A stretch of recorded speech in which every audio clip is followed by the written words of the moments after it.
we had a program addressing white supremacists, that we had programs, federal programs, that went towards funding organizations like these that de-radicalized people.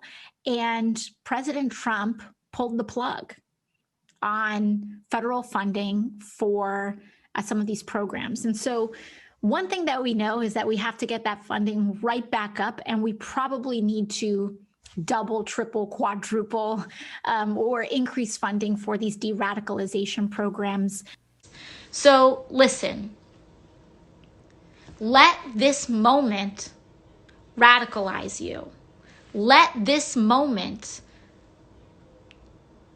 really put everything into stark focus, because this election has always been about the fight. We had programs, federal programs, that went towards funding organizations like these that de-radicalized people, and President Trump pulled the plug on federal funding for some of these programs. And so one thing that we know is that we have to get that funding right back up, and we probably need to double, triple, quadruple, or increase funding for these de-radicalization programs en masse. So listen, let this moment radicalize you. We're out here specifically tonight and last night because lots of people think that since Joe Biden is president, things are like better, things are okay now, they don't have to do anything.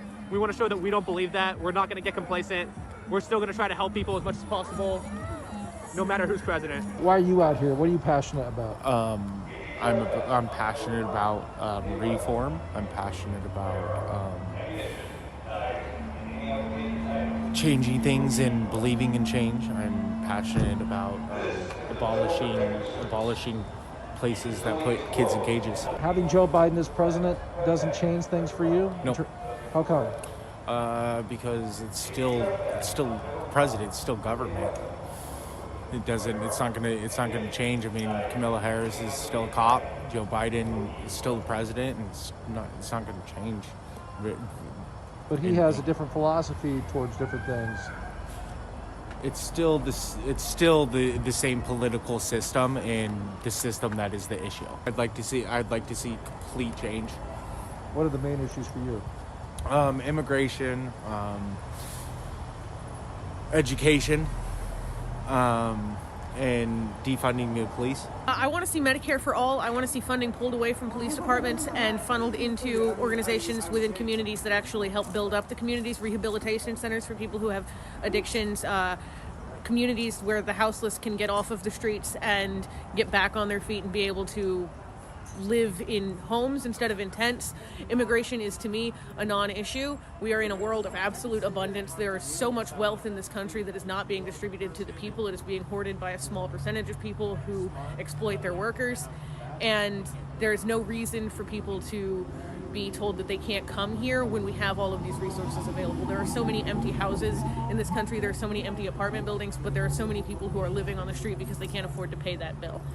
And I don't think that that's reasonable. I don't think it's rational, and I don't think it's moral at all. But with Joe Biden as being president, that doesn't change your mindset at all. Like, in terms of Until I see the tangible changes that come with his administration, I keep him at an arm's length. The Democratic Party and the Republican Party are two branches of the same tree, and I think that we need a forest. So some people thought with having Biden as president that you wouldn't see the type of protesting we saw last night and the violence that came with it and the vandalism.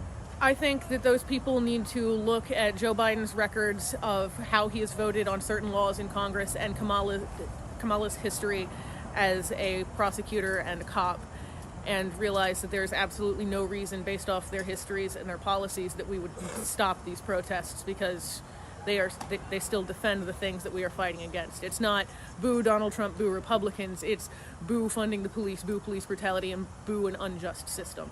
And what do you make of the vandalism that occurs? I don't do vandalism myself, but destruction of property is a fundamentally American form of protest dating back to the Boston Tea Party, and I'm not here to tell somebody else how to protest. Do you think there should be?